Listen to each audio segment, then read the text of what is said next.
ফারহান শেখ ফারহান বেছে নিয়েছে শরীর চর্চার গুরুত্ব।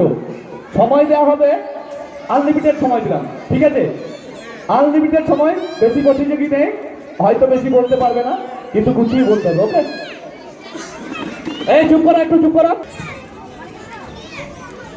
মঞ্চে উপবিষ্ট বিচারক মণ্ডলীদের ও নিচে বসে থাকা দর্শকদের জানাই আমার পক্ষ থেকে প্রীতি, শুভেচ্ছা ও অভিনন্দন।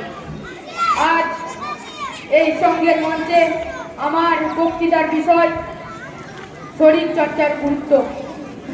শরীর চর্চা হলো এমন এক জিনিস, এই শরীর চর্চার কারণে মানুষ বেঁচেও থাকতে পারে, মারাও যেতে পারে। কারণ এই শরীর চর্চার ফলে মানুষ অনেকে হসপিটালে বেডে পড়ে থাকে এবং এই শরীর চর্চার কারণে মানুষ অনেকে সেই মাঠে খেলাধুলা করতে পারে। শরীর চর্চা হলো এক মানুষের জীবনের মূল্যবান জিনিস।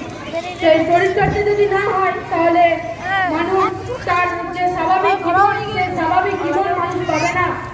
এবং এই শরীর চর্চার ফলে আমাদের ভারতবর্ষে বিভিন্ন খেলাধুলা, যেমন ক্রিকেট, ফুটবল, ইন্টারন্যাশনাল খেলা, এই খেলাগুলিতে ভারতের টিম অনেক কঠিন টিম, যে টিমকে হারানো অসম্ভব বলা যেতে পারে। ভারতের যে ক্রিকেট টিম, সেই ক্রিকেট টিম হচ্ছে অসম্ভব টিম, হারানো অসম্ভব। সেই অসম্ভব টিম করে তুলেছে শুধুমাত্র শরীর চর্চার জন্য। আর এই শরীর চর্চা যদি না হয় তাহলে মানুষ হসপিটালে বেডে শুয়ে থাকতে পারে বললাম, কিন্তু শরীর চর্চা না হলে মানুষ মারাও যেতে পারে। কারণ অনেকের শরীর চর্চা না হলে ফ্যাটি লিভার হয়ে যায়, সেই ফ্যাটি লিভারের ফলে তার বিভিন্ন শরীরে সমস্যা দেখা যেতে পারে।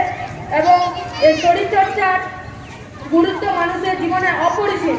এই অপরিসীম শরীর চর্চার যে গুরুত্ব, সেই গুরুত্ব যদি কোনো মানুষ তার জীবনে তুলে ধরে, সে গুরুত্ব যে শরীর চর্চা, সেই শরীর চর্চাকে তার যদি তার জীবনের একটা পার্ট বলে রাখে, তাহলে সেই পার্ট একদিন তার জীবনকে সুখময় করে দেবে। এই বলে আমি আমার বক্তৃতা শেষ করলাম। ধন্যবাদ।